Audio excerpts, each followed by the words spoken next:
इस कविता का जो विषय है, वो जो शब्द है, असल में उस पर कविताएं नहीं लिखी जा सकती। दुनिया की किसी भी कलम में इतनी ताकत नहीं है कि वो मां पे कविताएं लिख सके। मैं तो बहुत छोटा कलमकार हूं, मैं मां पे क्या कविताएं लिखूंगा। मैंने एक कविता सिर्फ ये लिखी है कि जब मां हमारे पास होती है तब शायद उसके होने का एहसास नहीं होता।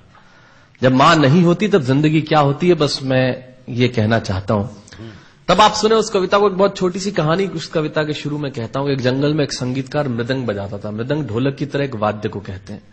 और जब मृदंग बजाता तो एक बकरी का बच्चा वहां रोज आके खड़ा हो जाता। एक दिन सर ये कैमरे जो भी हैं बंद कर दें प्लीज, फॉर गॉड सेक। बकरी का बच्चा वहां खड़ा हो जाता आके, तो मृदंग जो बजाता था संगीतकार, उसने उस मेमने से एक दिन पूछ लिया कि यार तुझे क्या मेरा सुर, मेरी ताल, मेरी लय बहुत अच्छी लगती है जो तू रोज यहां चला आता है। वो बोला मैं नहीं जानता कि आप क्या बजाते हैं, न मुझे सुर की समझ, न ताल की समझ, न लय की समझ। मैं तो बस इतना जानता हूं कि इस ढोलक पे, इस मृदंग पे जो चमड़ा मढ़ा है वो मेरे मां के बदन से आया है। क्या बात है, बहुत अच्छे, वाह। जब इस पे थाप पड़ती है मैं आके खड़ा हो जाता हूं। बहुत अच्छे, वाह। मेरी कविता मां के न रहने पे भीतर से पड़ी हुई थाप की कविता है, तब सुनाना चाहता हूं। इस कविता में अगर आपके आंसू बाहर की दुनिया की यात्रा करना चाहे तो रोकिएगा मत। अगर आपको ठीक लगे, जैसा कहता हूं जब मां नहीं होती तब जिंदगी क्या होती है। एक मुनव्वर राणा साहब का शेर उधार लेता हूं कि किसी के हिस्से में मकान आया, किसी के हिस्से में दुकान आई, मैं सबसे छोटा था, मेरे हिस्से में मां आई। क्या बात है, वाह वाह, बहुत अच्छा। तब कहता हूं कि कल जब उठकर काम पर जा रहा था तो अचानक लगा कि कोई रोक लेगा मुझे। कल जब उठकर काम पर जा रहा था तो अचानक लगा कि कोई रोक लेगा मुझे और कहेगा खड़ा खड़ा दूध मत पी, हजम नहीं होगा। मुझे लगा कोई कहेगा खड़ा खड़ा दूध मत पी, हजम नहीं होगा। 2 घड़ी सांस ले ले, अरे इतनी ठंड और कोट भूल गया, इसे भी अपने पास ले ले। मन में सोचा मां रसोई से बोली होंगी जिसके हाथों में सना आटा होगा। अगली पंक्ति के खालीपन से जुड़े तो मुझे बताएं। मन में सोचा मां रसोई से बोली होंगी जिसके हाथों में सना आटा होगा, और पलट के देखा तो क्या मालूम था कि वहां सिर्फ सन्नाटा होगा। पलट के देखा तो क्या मालूम था कि वहां सिर्फ सन्नाटा होगा।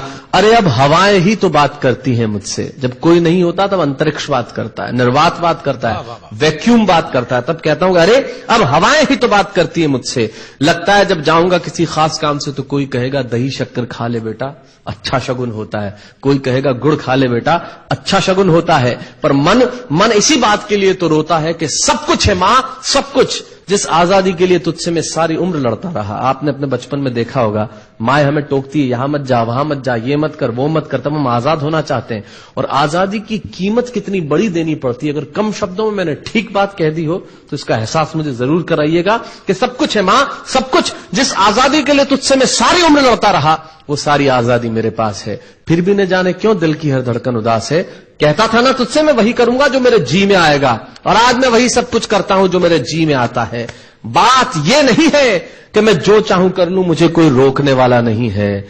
बात है तो इतनी सी कि सुबह देर से उठूं ना तो कोई टोकने वाला नहीं है। बहुत अच्छे, वाह वाह, बहुत अच्छे, वाह वाह वाह वाह। बात है तो इतनी सी कि सुबह देर से उठूं ना तो कोई टोकने वाला नहीं है।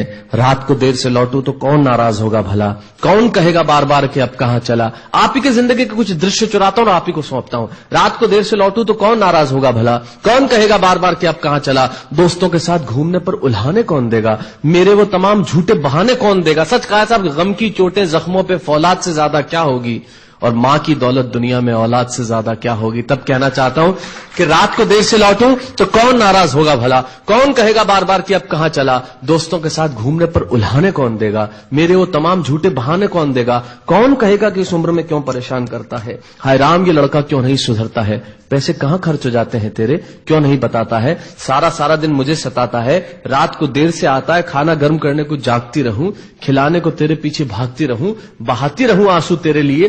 कभी कुछ सोचा है मेरे लिए। खैर मेरा तो क्या होना है और क्या हुआ है, इस बुढ़िया का तो क्या होना है और क्या हुआ है।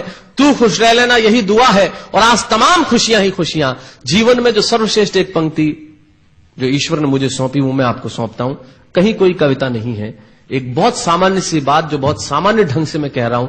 लेकिन गेट सेट गो जो मैंने किताब लिखी, शायद हिंदुस्तान के पिछले 3 सालों में सबसे ज्यादा बिकने वाली किताब वो रही।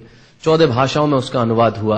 वाह वाह में मैं रोज टीवी पे बोलता हूं, मेरे लाखों लफ्ज कुर्बान करता हूं सिर्फ उस एक पंक्ति पे जो ईश्वर ने मुझे सौंपी, और कहीं कोई कविता नहीं है।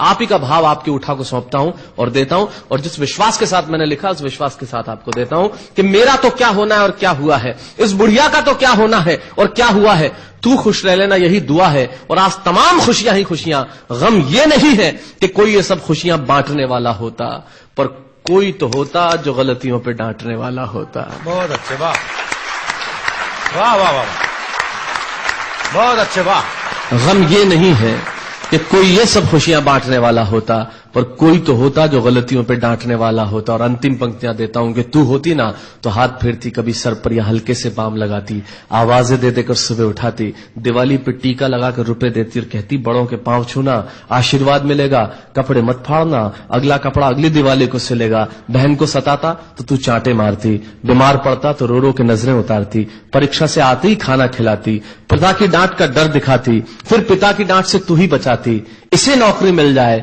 ये तरक्की करे, दुआओं में हाथ उठाती, और तरक्की के लिए वतन छोड़ देगा ये सुन के दरवाजे के पीछे चुपके चुपके आंसू बहाती। सब कुछ है मां, सब कुछ, आज तरक्की की हर रेखा तेरे बेटों को छू के जाती है, पर मां हमें तेरी बहुत याद आती है। बहुत अच्छा।